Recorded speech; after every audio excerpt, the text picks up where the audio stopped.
Cette semaine, l'actualité ecclésiastique s'est concentrée presque exclusivement sur la santé du pape.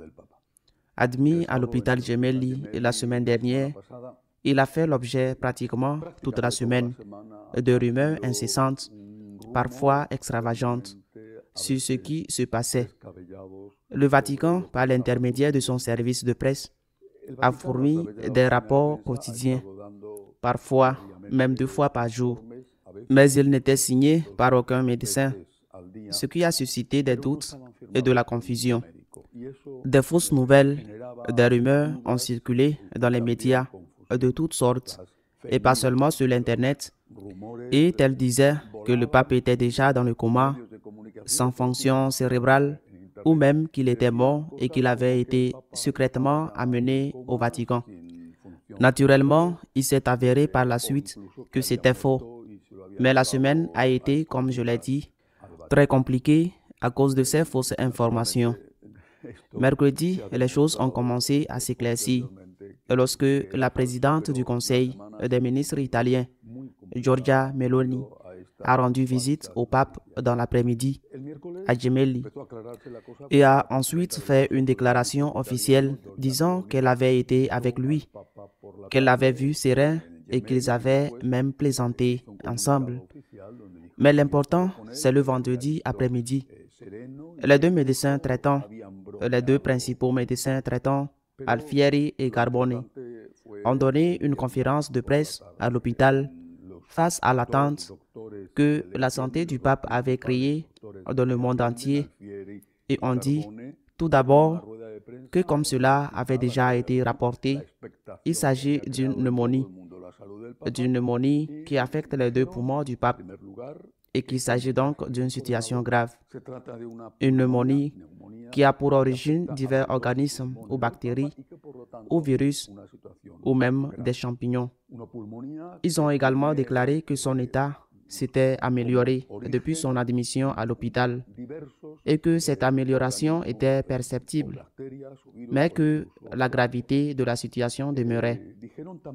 Ils ont même déclaré que si un seul des germes qui affectent les 2 poumons du pape passait dans la circulation sanguine, passait dans le sang, il était probable qu'une septicémie se produirait et que, en raison des conditions et de l'âge du patient, cela conduirait presque certainement, irrémédiablement à la mort.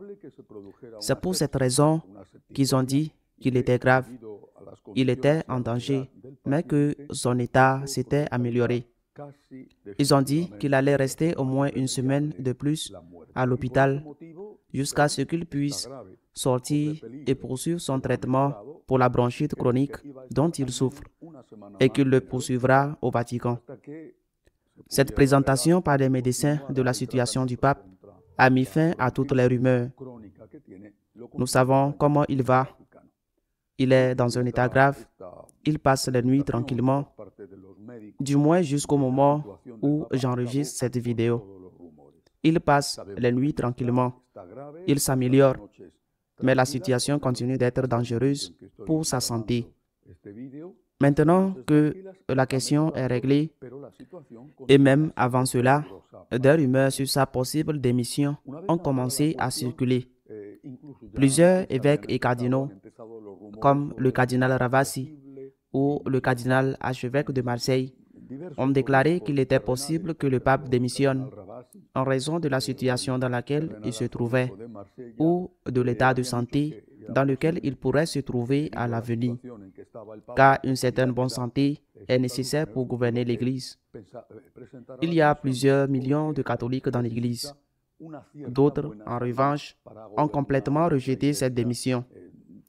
La vérité est qu'il s'agit d'une décision qui appartient au seul pontife.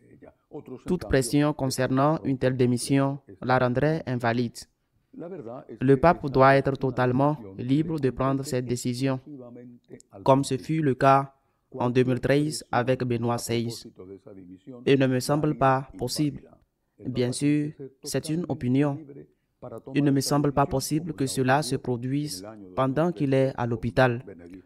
Sauf que ses conditions de santé vont s'aggraver beaucoup plus qu'elles ne le sont déjà, et qu'il est très probable qu'en retournant au Vatican et en reprenant son quotidien avec les soins qu'il doit avoir à cause de la bronchite chronique dont il souffre, c'est lui qui verra s'il peut tenir le rythme qu'il estime nécessaire pour gouverner l'Église ou si, au contraire, il devra démissionner de l'exercice de la papauté.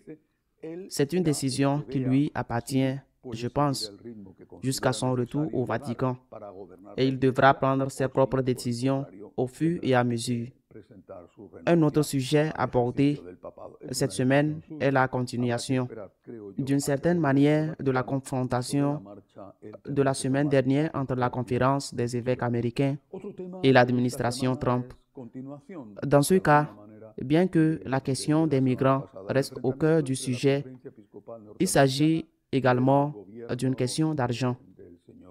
Le gouvernement précédent, avec l'approbation du Congrès, avait approuvé un poste budgétaire pour aider une organisation ecclésiastique qui se consacre à l'accueil et à la prise en charge des immigrés clandestins.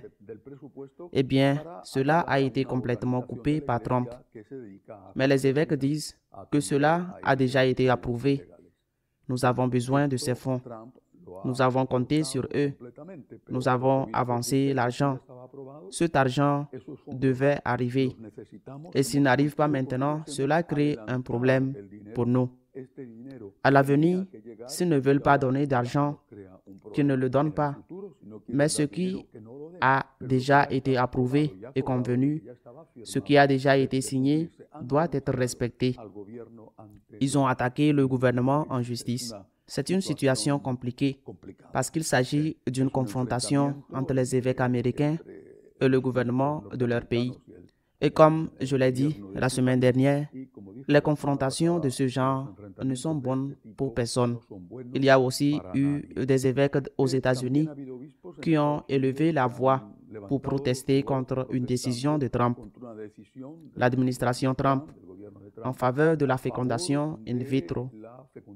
Il va allouer plus de fonds à ce type de technique visant à avoir des enfants pour les couples qui ne peuvent pas en avoir, mais qui présentent deux inconvénients que l'Église rejette.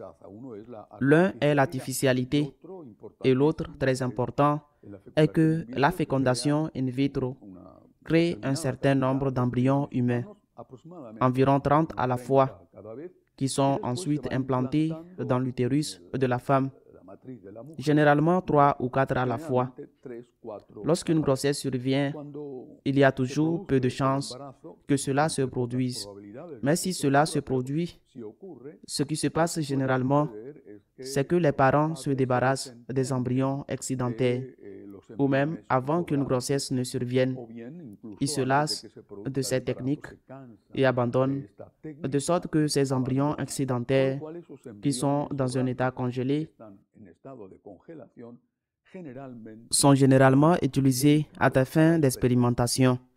L'Église rejette donc la fécondation in vitro et a maintenant critiqué l'administration Trump parce qu'elle a décidé de donner de l'argent pour promouvoir, pour faciliter ce type de fécondation. Je reviens sur la question de la santé du pape. Je demande des prières pour lui. Il a 88 ans. Il a une double pneumonie. Il est bien traité à l'hôpital. Son état s'est amélioré. Mais il est toujours dans un état grave. Je prie pour sa santé afin que le Seigneur lui donne la force dont il a besoin pour gouverner l'Église et la sagesse de lui donner aussi l'Esprit Saint pour qu'il puisse mener à bien ce gouvernement comme l'Église et comme Dieu le désire. À la semaine prochaine, si Dieu le veut.